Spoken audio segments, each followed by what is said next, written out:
না চ্যালেঞ্জ না চ্যালেঞ্জ তো অবশ্যই অনেক বড়, সেটা তো আপনারা বুঝতেই পারছেন। অর্থনীতি, আমরা যে অর্থনীতি ইনহেরিট করেছি, পেয়েছি, এটা তো এই অর্থনৈতিক অবস্থাটা খুবই খারাপ অবস্থায় আমরা দায়িত্বটা নিয়েছি অর্থনীতির, এবং সেই জায়গা থেকে প্রথমে আমাদের সেলভেজ করার একটা ইস্যু আছে।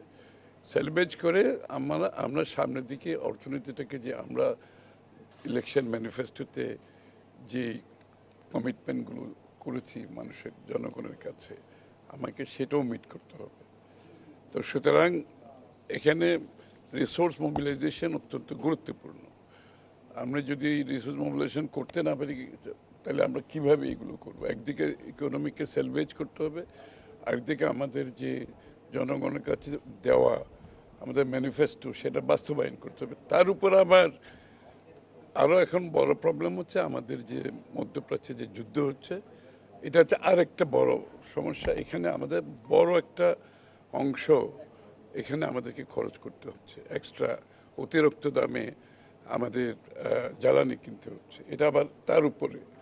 সুতরাং একটা থ্রি ওয়ে চ্যালেঞ্জ আর কি, অনেক বড় চ্যালেঞ্জ। তো আমরা এই বিষয়গুলো আলাপ করেছি এতক্ষণ ধরে, কিভাবে রিসোর্স মোবিলাইজেশনের মাধ্যমে এই চ্যালেঞ্জগুলো আমরা মোকাবেলা করতে পারি। তো বিস্তারিত আলোচনা হয়েছে। আমরা এটা তো রিভিউ করতে হবে কনস্ট্যান্টলি, এটা ফাইন টিউনিং করতে হবে। যখন সব কিছু সমাপ্ত হবে তখন আপনাদের জানাতে পারবো। এখন তো রিভিউ চলছে। এলডিসি ক্রিয়াদের সাথে আপনাদের কোনো সুসংবাদ আছে কিনা স্যার? এলডিসি সিগনেচার তো প্রক্রিয়া চলছে না, ওটা প্রক্রিয়া চলছে। ওটা ইকোসেকে যাবে, ওখান থেকে জেনারেল অ্যাসেম্বলিতে যাবে, দেখা যাক কি হয়। ওটা আমরা প্রক্রিয়া চালাচ্ছি।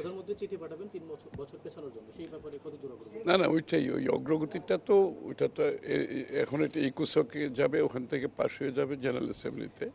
তো আমরা দেখি কি হয়। ওই প্রক্রিয়া তো চলমান প্রক্রিয়া, যতক্ষণ কিছু না হয় ততক্ষণ একেবারে নিশ্চিতভাবে কিছু বলা যাবে না। সামনে তো বাজেট, রাজস্ব আহরণ নিয়ে স্যার কোনো দিক নির্দেশনা আছে কিনা? এই যে এতক্ষণ ধরে কি করলাম, রাজস্ব আহরণের চিন্তা, এবং এটার মধ্যে তো আমার এটা আমাদের ধরেন রাজস্ব আহরণ করতে গিয়ে যে বাংলাদেশের যারা এখানে মহিলাদের কিছু বিষয় আছে, এখানে ছোট ব্যবসায়ীদের বিষয় আছে, এখানে বিনিয়োগের বিষয় আছে, এগুলো আমাদের সবচেয়ে বড় হতে কর্মসংস্থানের বিষয় আছে।